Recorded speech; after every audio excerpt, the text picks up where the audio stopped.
Well,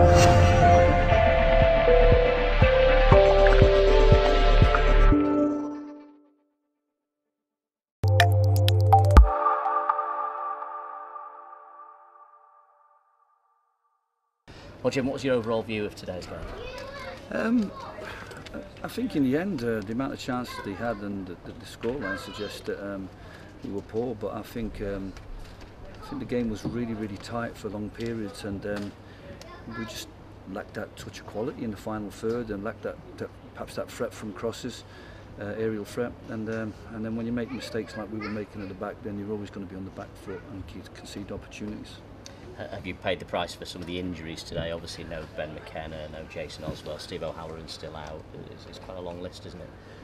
I'm not going to use that as an excuse, because ultimately we've got Matty Warburton playing and can't deliver the ball to where we want it to go, and overhitting everything. We've got Chris Smalley, he's not injured, and he's cleared the ball straight to their player on the edge. We've got Michael Clark, he's not injured, and he's tripping somebody over in the box.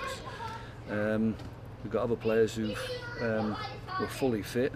I mean, ultimately a manager can be judged on trying to get the best out of players, but players get judged by getting the best out of themselves. And we know it's a hot day, we know we've had a game on Saturday, and the nature of today's game was always going to be demanding physically and mentally, and I think if you like, the cracks and the weaknesses and those that were fit showed up today. Is it doubly frustrating because you got off to a dream start, and tactically it was looking like a perfect storm, wasn't it, with a great goal to open scoring? Yeah, well, I mean, it was an excellent. That's what we want, Matty on the ball in there, and but it was difficult because of the formation they played, and we were aware of what they would do, and we were aware of what Harrogate did to them. So, but we seem to be a little bit. There's a little bit of lack of leadership across some of the parts of the team, and I think we didn't know how to get to grips with how we were going to defend their front three and how we were going to build play. In the end, I kept it simple for the lads' second half and said, look, let's just try and play in their final third, because our best opportunities first half, apart from the goal obviously, were all from anything that we tried to play into Matty and Darren was getting snuffed out. So our best opportunity was to try and play wide, get in behind the fullbacks, and then deliver crosses or win set plays, and that's where we looked at the threat.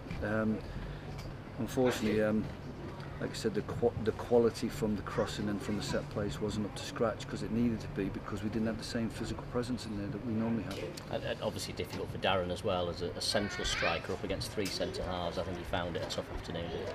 Well, we're not asking him to play up against him, and we're asking the team to shift around. And but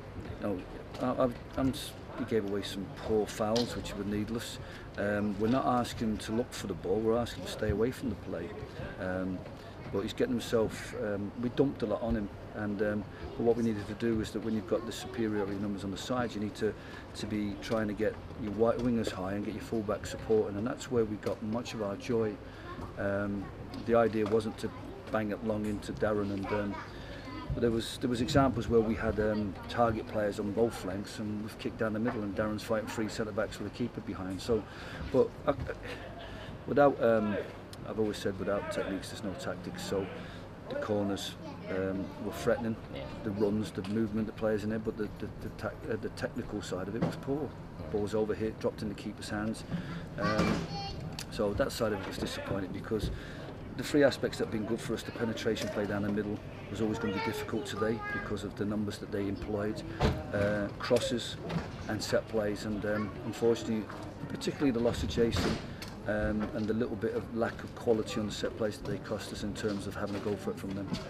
Might you have the likes of McKenna, Oswell, O'Halloran, might they all be back by next week? Yeah, that's the most frustrating thing. We'll have, I think, Jason and if this game was Tuesday, one might have been okay with one or two of them, but Jason ruled himself out, and Ben did. Obviously a consequence of the goal on Saturday. Steve O'Halloran should be fighting fit. Harry Winter. We'll have Gary Stopforth. There's a few players who've got in and around our first team because, by default really, because of the lack of fit players, and it's clear that they're not quite ready at this stage. And those players that think they're going to play in this team because of the reputation of what they've done in previous years or so far this season, you won't stay in with reputation, you're staying with hard work and doing your job properly. Do you take any positives from today at all? I thought it was, again, a couple of players who played well today, and I was really pleased with Sam Minahan to get his goal. We've asked him to play in a role that It's difficult. We start to add assist to his game. He knows how to now try. It's difficult because you're sort of asking an ex-fullback to play off his shape as well and make inside runs, and he did that really well.